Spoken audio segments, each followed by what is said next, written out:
de oração, queridos, nós temos pelo menos 8 facetas da oração, que nós podemos classificar ela assim. Muitas vezes elas se misturam no meio da oração, nós misturamos elas, mas de uma forma didática a gente sempre gosta de separar, e nós podemos colocar em 8 facetas: a reverência, o louvor, a adoração, ação de graças, petição, súplica, intercessão e proclamação. Nós poderíamos classificar de uma forma pedagógica para que a gente consiga entender os passos dela, mas no meio, quando nós estamos orando, queridos, elas se misturam. Assim, nós usamos essa separação mais como uma questão pedagógica. Por exemplo, se nós formos falar sobre oração, nós oramos a Deus Pai através do nome de Jesus, pelo poder do Espírito Santo. Então a oração sempre deveria ser apontada para Deus, através do nome de Jesus, pelo poder do Espírito Santo. Só que não há nada de errado, queridos, em nós orarmos assim: Espírito Santo de Deus, toca as nossas vidas. Não tem nada de errado. Só que teologicamente falando, nós organizamos assim para que ela fique de forma pedagógica e a gente possa aprender. Consegue ouvir? Consegue entender? Sim ou não? Então nós temos essas 8 facetas, e dessas 8 facetas, queridos, hoje eu quero falar um pouquinho com vocês sobre intercessão. Repete assim comigo: intercessão. Intercessão. Nós queremos falar um pouquinho sobre intercessão. Intercessão, queridos, é o ato de interceder, de solicitar algo por outro. A palavra de Deus nos incentiva a interceder pela nossa nação, e devemos fazer isso. Nós intercedemos por Campo Largo, sim ou não? Sim. Todas as quartas-feiras estamos aqui em uma oferta de intercessão por Campo Largo. Cremos que Deus tem uma obra maravilhosa para se realizar aqui em Campo Largo. Cremos que Deus tem uma obra para realizar aqui e através da minha e da sua vida. Por isso intercedemos, queridos. A intercessão é um ato de amor que nos lembra daqueles que estão precisando. Por isso devemos colocar em nossa oração, interceder por todos. É por isso que nós temos a oração por 3, onde nós fazemos intercessão a favor de 3 pessoas. E queridos, creia, essas pessoas que você está orando, elas vão reconhecer a Cristo Jesus como seu único e suficiente Salvador. Posso ouvir um amém? As pessoas que nós estamos intercedendo, queridos, nós vamos ver elas sendo transformadas e lavadas pelo sangue do Cordeiro. Olha o que 1 Timóteo, capítulo 2, do versículo 1 ao 4, nos fala. Primeira carta de Paulo a Timóteo, no capítulo 2, do versículo 1 ao 4. Olha que interessante. Antes de tudo, queridos, antes de tudo é antes de tudo, antes de qualquer coisa. Antes de qualquer coisa, antes de tudo, peço que se façam súplicas, orações e intercessões e ações de graça em favor de todas as pessoas. Ore em favor dos reis e de todos que exercem autoridade, para que vivamos uma vida mansa e tranquila, com toda a piedade e respeito. Isso é bom e aceitável diante de Deus, nosso Salvador, que deseja que todos sejam salvos e cheguem ao pleno conhecimento da verdade. Queridos, o apóstolo Paulo nos instrui a orar por aqueles que exercem autoridade. Queridos, aqueles que estão em cargos de destaque, nós precisamos orar pelas nossas autoridades. Queridos, e nós temos o mau costume de muitas vezes reclamar das autoridades. Só que nós somos convocados ao quê? A orar por elas, a interceder, a colocar súplicas, ações de graça, orar por aqueles que exercem a autoridade. Por quê? Porque isso é bom e aceitável diante de Deus. E o desejo de Deus é que todos os homens sejam salvos. Queridos, todos são todos. Não são todas as classes de pessoas, são todos os homens. O desejo do coração de Deus é que cada pessoa na face da terra reconheça Cristo Jesus como seu único e suficiente Salvador. E é por isso que nós oramos. Oramos e intercedemos por essas pessoas. Jesus, queridos, como nosso modelo, Ele é o modelo de intercessão. Ele é um que intercede por nós. Olha o que Hebreus, capítulo 7, versículo do 24 ao 25 nos fala. Hebreus capítulo 7, versículo 24 ao 25. Jesus, no entanto, porque continua para sempre, tem o seu sacerdócio imutável. Versículo 25. Por isso também pode salvar totalmente os que por ele se aproximam de Deus, vivendo sempre para interceder por eles. Deixa eu te dar uma boa notícia. Jesus, queridos, no tabernáculo celestial, ele intercede por nós. Posso ouvir um amém? Jesus está orando, intercedendo por nós, queridos. É assim, e assim como Jesus é, nós também somos. É ser como ele e servir como ele. Se Jesus intercede por nós, queridos, nós também temos parte nesse ministério. Nós também temos parte nesse ministério de intercessão. Nós oramos e intercedemos por pessoas. Queridos, creia, a sua oração é eficaz. Queridos, eu posso dar testemunho para você. Quando eu me converti, queridos, eu comecei a orar pelos meus amigos, interceder por eles. Diante de Deus, queridos, todas as pessoas que eu intercedi, queridos, eu tive a oportunidade de apresentar o plano de salvação para elas. Todas. E algumas aceitaram, queridos. Pastor, todos se firmaram? Não. Por quê? Porque existe o nosso direito de escolha. Sim ou não? Sim. Só que o plano de salvação, a explanação do plano de salvação, a oração de entrega, eu fiz por todos aqueles que eu orei. Comece, faça um teste, queridos. Comece a orar por uma pessoa. Pegue a ficha da bênção, ore por 3 pessoas. Peça uma oportunidade para Deus, para você apresentar o plano de salvação. Você vai ver o sobrenatural acontecendo. E você vai apresentar o plano de salvação para ela. Queridos, entre ela se firmar e viver isso, aí depende dela. Mas você vai ter a oportunidade de apresentar o plano de salvação pelas pessoas que você tem orado. Por pior que seja, queridos. Por pior que seja. Cada amigo vida louca, queridos, que eu ganhei para Jesus. Você pensa assim, aquele ali não tem jeito. Queridos, tem jeito sim. Jesus deu jeito na sua vida, sim ou não? Você não era gente boa. Você sabe que você não era. Sim ou não? Se deu jeito em você, dá jeito em qualquer um, queridos. Fala um amém. Amém. E olha o que 2 Crônicas, capítulo 7, verso 14 nos fala. 2 Crônicas, capítulo 7, verso 14. E se o meu povo, que se chama pelo meu nome, se humilhar e orar, e buscar a minha face e se converter dos seus maus caminhos, então ouvirei dos céus, perdoarei os seus pecados e sararei a sua terra. Queridos, olha que interessante. Ele começa assim: e se o meu povo, que se chama pelo meu nome. Queridos, Deus sempre teve um povo na terra, um povo que se chama pelo seu nome, um povo que reconhece o seu nome.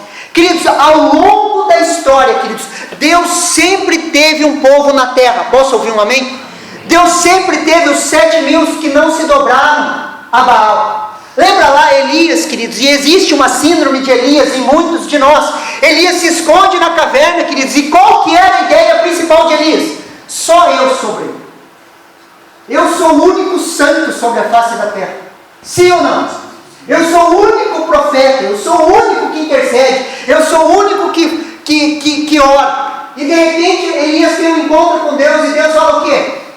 Ô Zé, eu tenho mais 7.000 que não se dobraram diante de Baal. Eu tenho um povo remanescente. E ao longo da história, queridos, Deus sempre teve os seus remanescentes. Até nos piores períodos da igreja, queridos.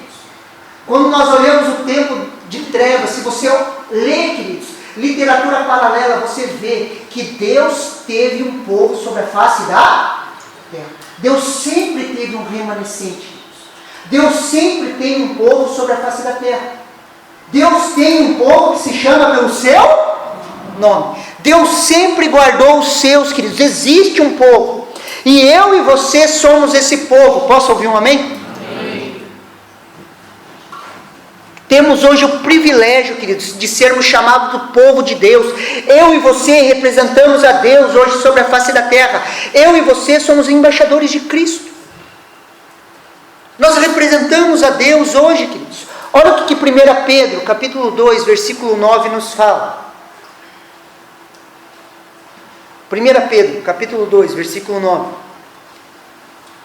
Vocês, porém, são geração eleita, sacerdócio real, nação santa, povo de propriedade exclusiva de Deus, a fim de proclamar as virtudes daquele que os chamou das trevas para a sua maravilhosa luz. Eu e você, em Cristo Jesus, queridos, podemos ser chamados povo de Deus. Proclamamos por onde andamos as virtudes e as qualidades daqueles que nos chamou das trevas para a luz. Queridos, eu e você somos povo de Deus. Deus nos beneficiou, sim ou não? A obra redentora de Jesus nos beneficiou. Mas nos beneficiou para quê, queridos? Para que eu e você possamos proclamar as virtudes de Deus. Queridos, existem pessoas lá fora que elas não sabem que existe um Deus de amor. Existem pessoas lá fora que não sabem que existe paz. Sabe a paz que você experimenta de Deus? A paz que excede todo entendimento? A paz que você não tinha antes de Jesus? Sim ou não? Sim. Existem pessoas lá fora que não sabem. Que não sabem. Uma coisa que nós acabamos pecando, queridos, é que nós normalizamos algo que não é normal. Nós tornamos comum algo que não é comum. Quando nós estamos na simplicidade aqui como igreja orando, sabe essa paz que se manifesta no nosso coração, sim ou não? Ela não é comum, queridos. Quando você vai lá para fora conversar com pessoas, a pessoa aparentemente tem uma vida boa, aparentemente tem as suas necessidades supridas, só que dentro dela ela não encontra paz. E nós somos esses proclamadores, queridos, esses arautos da paz de Deus, das virtudes daqueles que nos chamou das trevas para a sua maravilhosa luz. Hoje nós andamos em luz. Quer ver, queridos? Antes de você conhecer Jesus, você tinha segredos escondidos na sua vida, sim ou não? Não é bom viver sem segredos? Queridos, não é bom você andar na verdade, a ponto de você não precisar decorar histórias que você contou? Sim ou não? De você poder viver assim, de forma tranquila. Se alguém perguntar uma história, você conta a verdade. Daí você não precisa decorar as histórias que você contou. Para esse eu contei de um jeito, para aquele eu contei de outro jeito, e para o outro eu contei de outro. Que vida miserável. Sim ou não? Sempre se escondendo, sempre tentando. Queridos, nós podemos andar livremente na luz. Mas por quê? Porque Ele nos chamou. Sim ou não? Quando nós olhamos, queridos, ao longo da história, o povo de Deus nunca foi a maioria.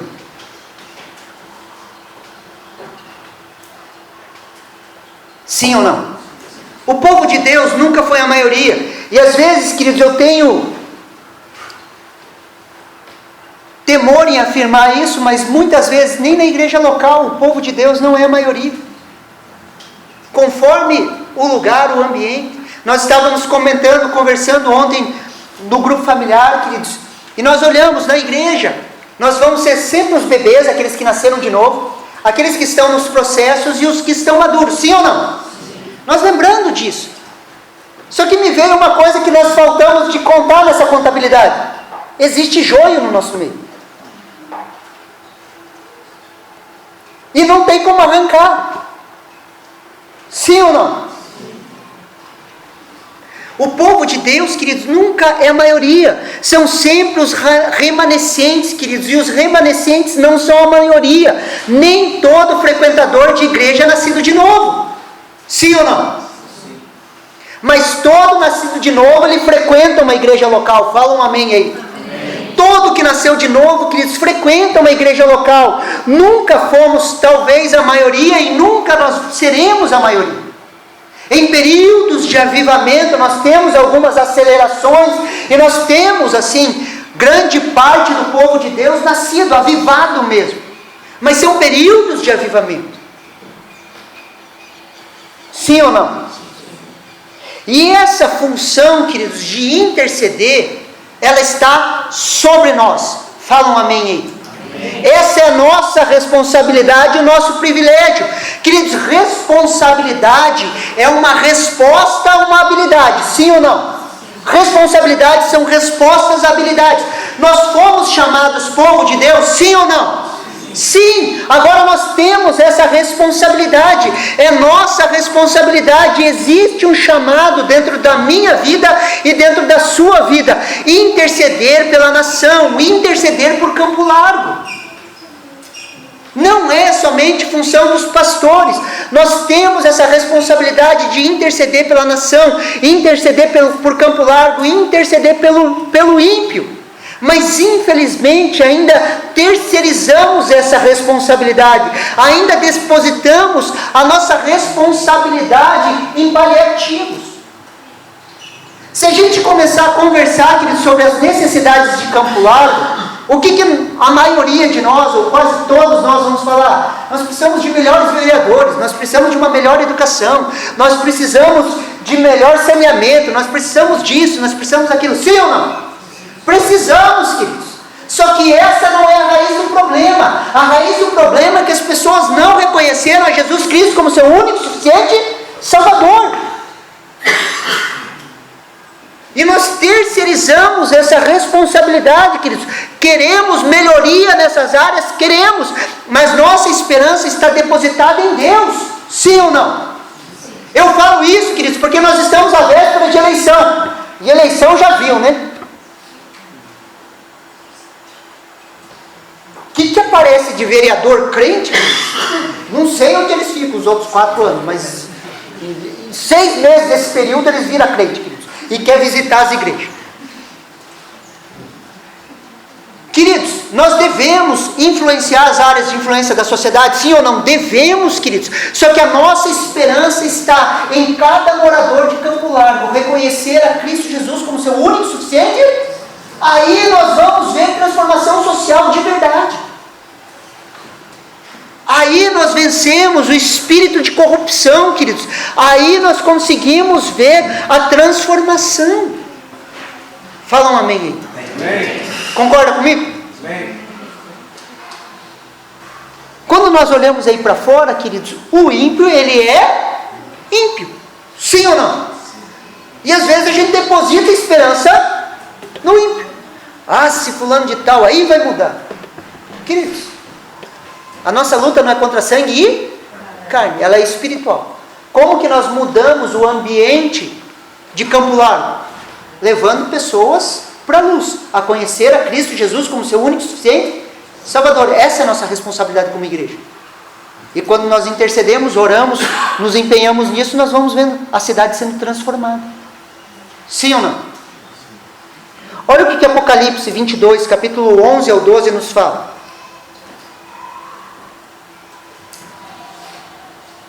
Eu gostaria que você prestasse muita atenção nesse texto. Apocalipse 22, capítulo 11 ao 12.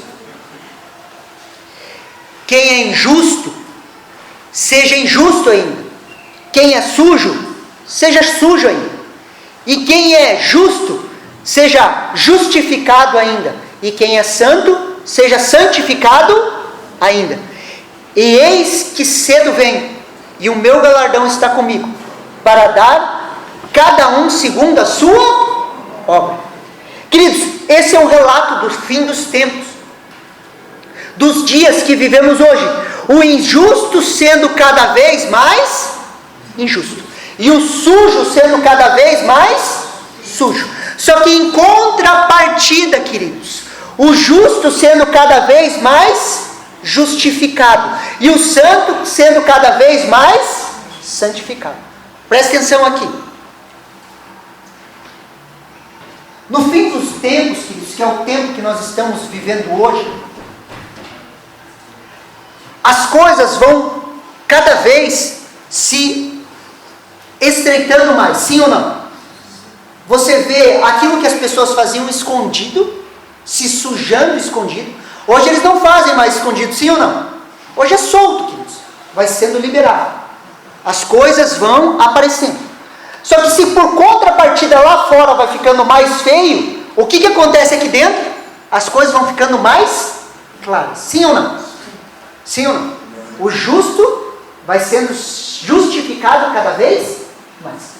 O santo vai se santificando cada vez mais. Se por um lado lá fora está feio, aqui dentro há uma promessa de avivamento.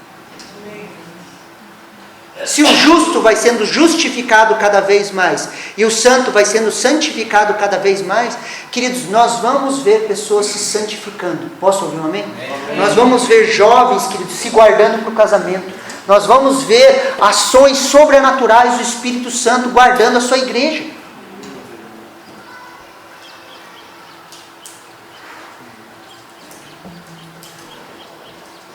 Quem é injusto, queridos, quem é sujo, não vai ser boca de Deus sobre a terra. Muitas vezes acabamos nos escandalizando com o que está acontecendo lá fora. E deixa eu falar uma coisa para você, lá é de mal a pior. Ah, pastor, viu o que está acontecendo? Viu?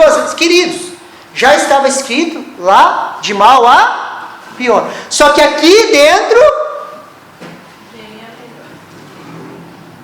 estamos melhorando. O justo seja justificado, o santo seja santificado. Queridos, eu aguardo um avivamento de santificação sobre a igreja, de princípios da palavra de Deus. Eu entendo que o último avivamento, o avivamento dos últimos tempos, vai ser um avivamento de revelação da palavra de Deus, onde princípios da palavra de Deus vão ser aplicados na prática, e nós vamos ver um povo sendo santificado.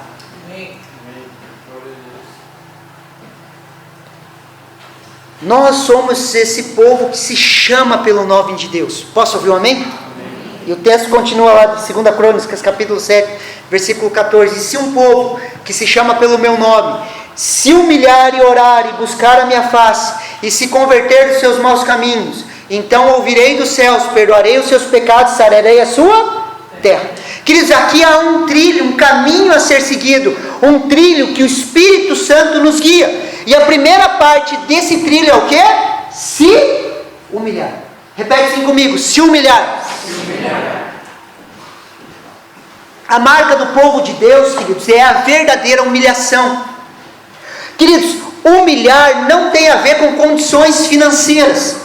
Fala um amém aí. Amém. Como a gente tem a mentalidade católica romana, queridos, nós achamos ainda que se humilhar é ser franciscano, é não ter bens materiais. E isso não tem nada a ver, queridos. Às vezes as pessoas falavam, ser humilde é ser pobre. E não é, queridos. Não somos franciscanos. Fala um amém aí. Amém. Porque o que acontece, queridos? Você vai ver pessoas de muita posse financeira sendo arrogantes, só que você vai ver pessoas de muita posse financeira sendo humildes. E você vai ver pessoas que não têm posses financeiras sendo arrogantes, e pessoas que não têm posses financeiras sendo humildes. Por quê? Porque não tem a ver, queridos, com a parte financeira. Humilhação, queridos, não tem a ver com ficar se menosprezando.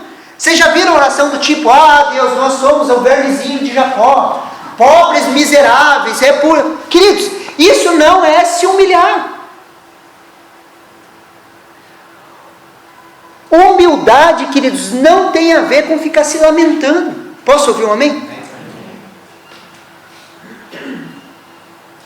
Não tem a ver com se lamentar. Nós nos humilhamos, queridos, diante de Deus, quando reconhecemos que Ele é Deus. A salvação veio sobre nós como, queridos? Quando nos esvaziamos da justiça própria, sim ou não? Você percebeu que você não alcançaria a Deus, você se esvazia da justiça própria e você fala: eu preciso de um Senhor e um Salvador na minha vida. Amém. Eu me esvazio de mim mesmo. Eu não tenho condições.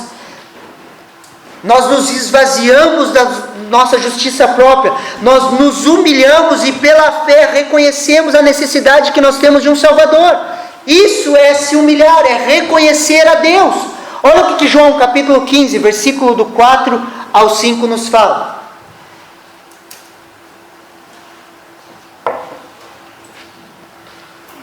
está em mim, e eu em vós.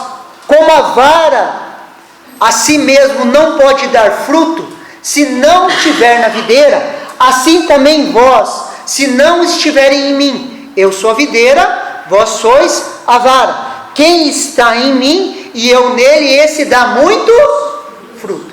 Por quê? Porque sem mim nada podeis fazer. Queridos, sem Jesus nós não podemos dar frutos. Sem Jesus nada podemos fazer. Somos inúteis, não prestamos. Então tudo o que fizemos de bom na vida foi por causa dele. Sim ou não? Quando entendemos isso, queridos, o nosso senso crítico diminui. Queridos, tudo de bom que fizemos antes de Deus e depois de Deus, antes de Cristo das nossas vidas e depois de Cristo das nossas vidas, é graça comum, é favor, é Ele. Sim ou não? Tudo o que fizemos, queridos, é por Ele. Quando eu entendo isso, meu senso crítico diminui e a humildade entra no meu coração. E eu paro de me achar melhor que os outros. Paro de dizer o que as pessoas precisam fazer. Fala um amém aí. Aí eu consigo entender o que Tiago 1,17 nos fala. Olha o que esse texto nos fala, queridos. Tiago capítulo 1, versículo 17. Preste muita atenção. Toda boa dádiva e todo dom perfeito vem do alto, descende do Pai das luzes, em quem não há mudança, nem sombra de variação. Toda boa dádiva, todo dom perfeito vem de Deus.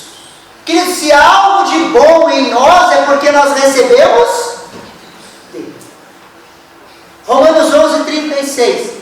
Porque dele e por ele e para ele são todas as coisas. Glória, pois, a ele eternamente. Queridos, quando eu entendo isso, queridos, eu entendo que qualquer coisa de bom que eu faça, queridos, vem dele. Qualquer dom e talento, tanto para negócios quanto para ministérios, queridos, não são dádivas nossas, vem dele. Quando isso se internaliza em mim, queridos, eu começo a me humilhar e a entender que ele é o autor de todas as coisas. Nada vem de mim e é dele. Não tem como eu ter um senso crítico contra pessoas, queridos, quando eu entendo isso. Sim ou não? Se há algo de bom em nós, é porque nós recebemos. Isso é se humilhar. Sabe qual que é o símbolo do kippah, queridos? Um dos símbolos do kippah do judeu, sabe aquele chapéuzinho que o judeu tem assim? Alguns não tem assim, de modo natural, né? Que nasce uma careca assim. De forma natural já tem um kippah assim. O Rodrigo tem um kippah assim. Está nascendo nele já. Sabe o que kippah significa, queridos? O judeu fala assim, ó. Daqui para baixo sou eu. Daqui para cima, Deus. Imagine do céu, daqui até o céu é Deus. Daqui para baixo sou eu. É para representar a nossa insignificância. E nós precisamos entender isso, queridos. E o texto continua. Se humilhar e orar. Queridos, Deus responde oração. Deus responde oração. Ao longo da história, queridos, vemos Deus respondendo ao povo que se chama pelo seu nome. Precisamos despertar a nossa vida para a oração. Todos os avivamentos da história, queridos, foram regados com muita oração. Com muita oração. Olha o que Charles Spurgeon fala sobre oração. Charles Spurgeon é conhecido, é um pregador batista, queridos. Ele é conhecido como o príncipe dos pregadores. E olha o que ele fala sobre oração. Quando Deus deseja fazer grande obra, Ele primeiro coloca o seu povo para orar. Em outra passagem ele fala assim: em geral, jamais veremos muita melhoria em nossas igrejas locais, enquanto a reunião de oração não ocupar o lugar mais elevado na estima dos crentes. Queridos, nós precisamos desenvolver uma vida de oração. Nós nos humilhamos e oramos. Por isso, queridos, que se humilhar vem primeiro do que orar. Porque se humilhar é reconhecer que Deus é Deus, e nós dependemos dele. Quando nós nos humilhamos, nós oramos. Enquanto nós achamos que nós podemos fazer tudo na força do nosso braço, nós vamos continuar fazendo tudo na força do nosso braço. E isso, queridos, não vale só para ministério. Isso vale para todas as áreas da nossa vida. Nós temos o mau costume de separar as coisas aqui da igreja com as coisas lá de fora. Mas sabia que tudo que Deus deu na sua mão, queridos, ela funciona à base de oração. O seu braço te leva muito longe. O poder do orgulho te leva muito longe. A sua força te leva muito longe. Mas vai chegar uma hora que você vai cansar. Sim ou não? Sim. Você já tentou levar a sua vida na força do seu braço? Querido, você vai longe. Só que chega uma hora que você cansa. Por isso que se humilhar vem primeiro. Nós nos humilhamos e nós oramos. Nós regamos as áreas da nossa vida de oração. Os nossos negócios, o nosso trabalho, a nossa família, debaixo de oração. Pastor, mas eu não sei orar. Você já falou alguma vez essa frase? Pastor, eu não sei orar. Ou já caiu na sua cabeça, eu não sei orar. Sim ou não?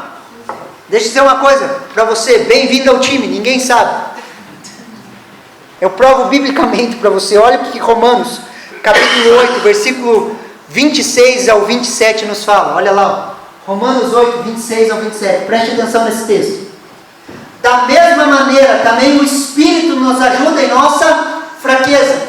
Porque não sabemos orar como convém. Mas o próprio Espírito intercede por nós com gemidos inexprimíveis. E aquele que sonda o coração sabe qual é a mente do Espírito, porque intercede pelos santos de acordo com a vontade de Deus. Presta atenção aqui, que ninguém sabe orar, pelo menos como convém. Nós podemos até fazer discursos decorados, bem bonitos na nossa oração, mas orar como convém, orar da maneira certa, específica, para cada situação nós não sabemos. Queridos, se a Bíblia fala que nem orar, que é o básico da vida cristã, nós não sabemos, o que a gente vai saber fazer direito? Por isso que a primeira parte é se humilhar. Queridos, se alguém falasse, ó, venha cá, que a minha oração é forte, foge disso, queridos, isso não existe, ninguém sabe orar como se convém. Se alguém se orgulhar pela sua bela oração, queridos, sai de perto, queridos. Por quê? Porque ninguém sabe orar como convém. Nós não sabemos como orar, queridos. Mas fale assim, graças a Deus, pela manifestação do Espírito Santo nas nossas vidas. Porque o Espírito Santo intercede por nós. E o Espírito Santo nos capacita e nos ensina a orar. Não temos uma cartilha, queridos, mas temos uma promessa de ser guiado pelo Espírito Santo de Deus. Por isso que é muito difícil ensinar a pessoa a orar. Quando nós entramos, como que nós oramos, pastor? Como que não tem uma cartilha, queridos? Não é assim, faça assado. Nós entramos em um fluxo, queridos. Já percebeu, queridos, quando você entra com gratidão, às vezes nós estamos em um momento de oração, você entra com gratidão, queridos, você fica pensando, o que eu vou orar? Tua mente fica, o que eu vou orar? Você começa a agradecer, de repente, queridos, você entra no que nós chamamos do fluxo do Espírito Santo, da ação do Espírito Santo, e você começa a orar coisas, queridos, que você nem pensa, e você fala, nossa, que legal isso que eu orei, vou até anotar. Quando você for orar para uma pessoa, não fique pensando no que você vai orar, nossa, eu vou orar isso, simplesmente agradeça. Vá agradecendo. Na escola profética a gente ensina isso. Vá agradecendo. De repente, o Espírito Santo te pega e você começa a orar, a falar coisas que você nem estava pensando. Sim ou não? Quem já teve experiências assim?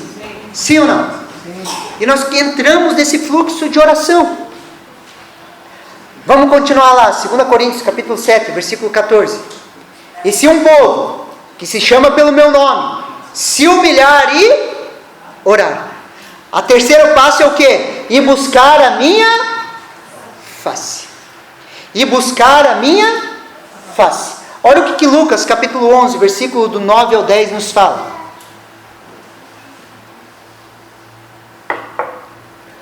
isso digo a vocês: peçam e lhes será dado, busquem e acharão, batam e a porta será aberta para vocês.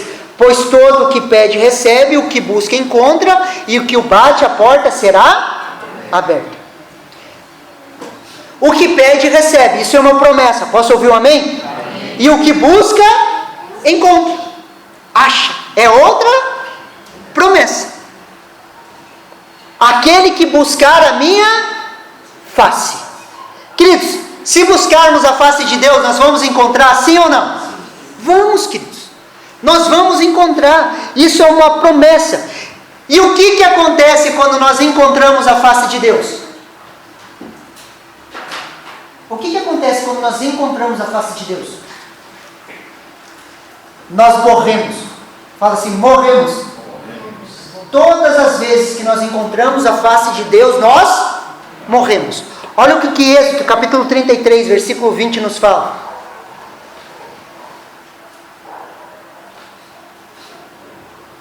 E acrescentou, só o contexto aqui, queridos. Lembra lá que Moisés pediu para ver a face de Deus? Eu quero ver a sua face, eu quero te conhecer. Olha o que Deus responde para Moisés. E acrescentou, você não poderá ver a minha face, porque ninguém verá a minha face e viverá. Deus fala assim, Moisés, você não pode ver a minha face, eu vou pôr a mão na fenda da rocha, eu vou passar, e você vai ver as minhas costas, porque se você olhar para a minha face, você vai morrer. E ali era morrer literalmente, fisicamente. Passando esse versículo pela cruz, queridos, hoje nós temos acesso a Deus. Posso ouvir um amém? Nós acessamos a Deus. Só que todas as vezes que nós vemos a face de Deus, esse princípio se cumpre, queridos. Nós olhamos a face de Deus e nós morremos. Moisés pede para ver a Deus e a resposta é que ninguém que vê a face de Deus viverá. Todas as vezes que buscamos a face de Deus, queridos, nós vamos encontrar. E todas as vezes que nós encontrarmos a face de Deus, algo em nós vai morrer. Todas as vezes que nos humilhamos, oramos e buscamos a face de Deus, algo em nós vai morrer. Queridos, todas as vezes que nós temos um encontro genuíno com essa face de Deus, algo em nós morre. Quer ver, queridos? No teu dia, você está lá, vivendo o teu dia, fazendo as tuas coisas. Quando você chega no final do dia, se você for orar diante de Deus, você se humilhar, orar e buscar a face de Deus, você vai achar sim ou não? E você vai ter que fazer a higienização da sua alma. Isso é bom nós fazermos todos os dias. Quando você ora e busca Deus, você vai encontrar a face de Deus. Que durante o dia nós não azedamos com pessoas, sim ou não? Ou só sou eu? Você não azeda com pessoa durante o dia? Você fala, se eu não fosse crente, eu matava essa desgraça. Eu falo assim, se eu não fosse pastor, eu enfiava a mão na cara. Só que eu não posso. Sou pastor, ele vai dar escândalo, imagine. Pastor enfia a mão na cara dele. Hoje tem celular para filmar, né? Imagine filmar o pastor saindo na mão com alguém na rua. Queridos, quando você entra diante de Deus no final do seu dia, queridos, fazendo a sua higiene, higienizando a sua alma, você se humilha, você ora, você entra diante de Deus, queridos. Deus não vai te lembrar da situação? E aí? Daí você vai falar, Deus, mas eu não fiz nada, a culpa é dele. O que Deus vai falar para você? Morra. Teu direito de vingança, você não tem que morrer para isso, sim ou não? Se você buscar a face de Deus todos os dias, você vai morrer. Queridos, e não adianta brigar, eu já tentei. Ele é maior do que nós, mais inteligente do que nós, e a Bíblia, queridos, é uma espada afiada, queridos. Você pode argumentar, você pode querer, não, mas é isso, a culpa. Queridos, não adianta, queridos. Algo em nós vai morrer. Todas as vezes, queridos, algo em nós vai morrer. E nós só podemos passar para o próximo passo, queridos, depois de ter encontrado a face de Deus. E qual que é o próximo passo? 2 Crônicas, capítulo 7, versículo 14. Olha lá. E se o meu povo, que se chama pelo meu nome, se humilhar e orar e buscar a minha face. Então, nós nos humilhamos, nós oramos, nós buscamos a face de Deus e algo em nós morreu. Aí sim, se converter dos seus maus caminhos. Nós só podemos nos converter dos meus maus caminhos se algo em nós morrer. Não existe conversão verdadeira, queridos, sem olhar na face de Deus. Sim ou não? Não existe conversão verdadeira se nós não olharmos na face de Deus. Não existe conversão verdadeira se algo em nós não morrer. É o que nós entendemos de fruto e raiz, queridos. Foi falado isso ontem na Academia do Reino. Queridos, imagine uma árvore, queridos, com vários frutos e uma raiz profunda. Quando a Bíblia fala de pecados, no plural, são os frutos. Repete assim comigo: frutos. Imoralidade, mentira, engano, trapaça, tudo aquilo que você sabe que são obras da carne, são frutos. Posso ouvir um amém? Por isso que a Bíblia fala sobre pecados, sim ou não? Só que a Bíblia também fala sobre o pecado. E quando ela fala de pecado no singular, ela fala assim: o Espírito Santo nos convencerá do pecado. E qual é esse pecado? O pecado de não ter reconhecido a Jesus. Sim ou não? Sim ou não? Qual que é a raiz, queridos? A raiz é o não reconhecimento do senhorio de Jesus. A raiz é a falta de comunhão com Deus, que gera todos esses. A gente vive batendo nos pecados. Como? Para com isso, para com aquilo, não faça isso. Pastor, coloca as regras da igreja. Se a gente continuar batendo nos frutos e não atacar a raiz, nós vamos cansar. Porque a raiz, queridos, é o que? É a falta da comunhão com o verdadeiro Deus. Quando reconhecemos a Jesus como o único e suficiente Salvador das nossas vidas, essa raiz seca e os pecados secam também. Consegue me entender a dinâmica? Por isso que é se humilhar, orar, buscar a face de Deus, algo em nós morre, a raiz seca. O processo de discipulado é isso, queridos. É atacar diretamente a raiz. Queridos, às vezes a pessoa está com uma dificuldade, está gerando um fruto que não é um fruto do Espírito, mas um fruto das obras da carne. Qual que é a raiz disso? A falta do senhorio de Jesus. É porque Jesus não está sendo Senhor naquela área da vida da pessoa. Sim ou não? Quando nós atacamos isso, levamos ela para comunhão com Deus, queridos. Ela tem um encontro com a face de Deus. Ela morre, queridos, para aquilo. Por que o encontro é extremamente poderoso? Porque no encontro nós levamos as pessoas a terem um encontro genuíno com Deus. E naquele encontro, queridos, é choro, pranto, arrependimento, morte verdadeira. Por isso que é um salto de transformação. E quem não foi para o encontro, agora em maio nós vamos ter encontro. Último final de semana de maio, encontro das mulheres. Primeiro nós mandamos as mulheres, Primeiro nós mandamos as mulheres, porque delas voltam igual um papagaio e convence os homens a irem para o encontro. É verdade, é estratégia da parte de Deus, queridos. Daí nós enviamos os homens no primeiro final de semana de junho. Nós vamos começar a abrir as inscrições para o encontro. Você que não foi para o encontro, vá para o encontro, porque é tremendo, é bênção. Qual que é o próximo passo, queridos? 2 Coríntios capítulo 7, versículo 14. Presta atenção lá. E se o meu povo, que se chama pelo meu nome, se humilhar, orar, buscar a minha face, se converter dos meus maus caminhos, então ouvirei dos céus. Queridos, os ouvidos do Senhor estão atentos à nossa oração, queridos. Os ouvidos do Senhor estão atentos às nossas orações. Deus é um Deus que ouve oração. Posso ouvir um amém? Olha o que Salmo 135, versículo 15 ao 17 nos fala.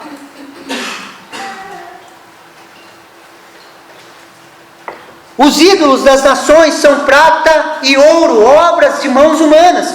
Tem boca e não falam, tem ouvidos e não veem, tem ouvidos e não ouvem, pois não há alento de vida em sua boca.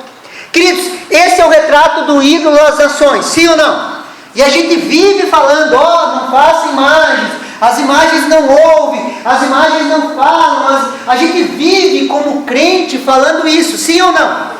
Só que por contrapartida, o nosso Deus é um Deus que ouve, um Deus que fala e um Deus que tem vida, sim ou não?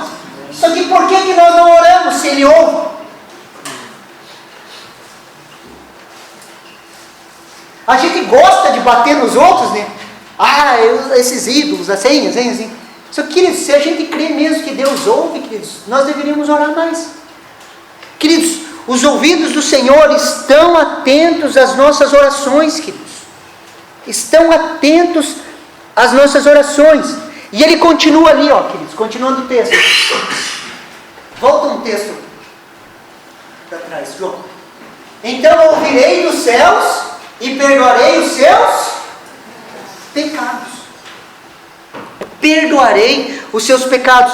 Quando encontramos a face de Deus, queridos, morremos para os nossos caminhos, para os nossos maus caminhos. O que acontece? Nós recebemos o perdão de Jesus conquistado na cruz. E o texto continua: sararei a sua terra. Sararei a sua terra. Deixa eu dizer uma coisa para você. Isso é uma promessa. Fala um amém aí. Amém. Isso é uma promessa. Ele sara primeiro as nossas vidas, queridos, e depois Ele sara a nossa terra. É uma bênção individual que atinge o coletivo. Lembre-se que o povo que se chama pelo meu nome, queridos, se nós como igreja aqui em Campo Largo, queridos, entendermos isso, essa terra vai ser sarada. Essa terra vai ser sarada, queridos. E isso não depende do ímpio, queridos. Não depende das pessoas que estão lá fora. Depende de nós, queridos. De eu e você tomarmos uma decisão hoje, queridos. E não é da igreja instituição, queridos. É da igreja viva, do corpo vivo de Cristo da terra. Dos remanescentes. Isso toca as nossas vidas no individual. Nós nos humilhamos, nós oramos, nós nos convertemos dos nossos maus caminhos, queridos, nós buscamos a face de Deus. Isso depende de cada um de nós. Isso sara as nossas famílias, isso sara as nossas vidas e por consequência sara a igreja, sarando assim também a cidade de Campo Largo. Você crê nisso? Sim ou não? Esse é o nosso chamado, queridos. E se um povo que se chama pelo meu nome. Se um povo, e eu creio que esse povo está aqui. Amém. Posso ouvir um amém? Amém? Você recebe essa palavra no seu coração? Amém. Vamos nos colocar em pé, queridos, vamos orar?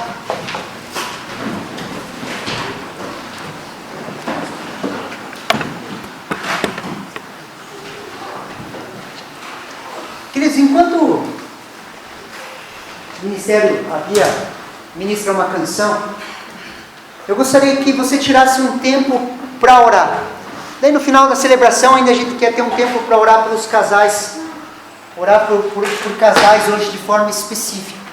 Mas antes disso, queridos, eu gostaria que você tirasse um tempo para orar. Para você falar com Deus. Deus, é isso mesmo. Eu quero entrar nesse veio. Eu quero entrar nesse fluxo. Eu quero ser esse povo. Eu quero fazer parte desse povo que ora, que busca a sua face. Eu quero fazer parte dessa transformação. Talvez, queridos, nós estamos negligenciando a oração. Talvez você esteja negligenciando a oração na sua vida. E é tempo talvez de conselho, de falar: eu quero aprender a orar. Lembre-se, queridos, que ninguém sabe orar como convém. Nós precisamos do fluxo do Espírito Santo. Não são palavras bonitas, mas são palavras que o próprio Espírito Santo coloca nas nossas vidas. Isso é a oração que convém. Então eu gostaria que você tirasse um tempo. Ore a Deus agora. Fale com Deus. Tire um tempo.